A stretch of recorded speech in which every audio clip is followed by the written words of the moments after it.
আজকে আমরা এমন কিছু ফ্যাক্ট জানতে চলেছি যেগুলি 8ই জানুয়ারি সারা পৃথিবী জুড়ে ঘটেছে। 1942 সালে আজকের দিনেই পদার্থবিদ স্টিফেন হকিংসের জন্মগ্রহণ করেন। তিনি ছিলেন একজন তাত্ত্বিক পদার্থবিদ এবং সৃষ্টিতত্ত্বের তার যুগান্তরী কাজ সারা বিশ্বকে আলোড়িত করেছিল। 1963 সালে আজকের দিনটাতেই টাইটানিক সিনেমার অভিনেতা লিওনার্দো ডিকাপ্রিও জন্মগ্রহণ করেছিলেন। তিনি কিন্তু একজন পরিবেশ কর্মী হিসেবেও বেশ পরিচিত। এছাড়াও 1992 সালে উত্তর আমেরিকার মুক্ত বাণিজ্য চুক্তি বা NAFTA কানাডা, মেক্সিকো এবং মার্কিন যুক্তরাষ্ট্র দ্বারা স্বাক্ষরিত, যা বিশ্বের বৃহত্তম মুক্ত বাণিজ্য অঞ্চলগুলির একটি তৈরি করেছে। 1935 সালে আমেরিকান পাইলট অ্যামিলিয়া হাওয়াই থেকে ক্যালিফোর্নিয়া সোলো ফ্লাই করে নিজেকে একটি রেকর্ডে সামিল করেন।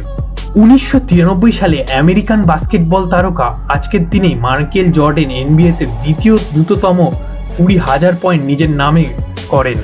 এছাড়াও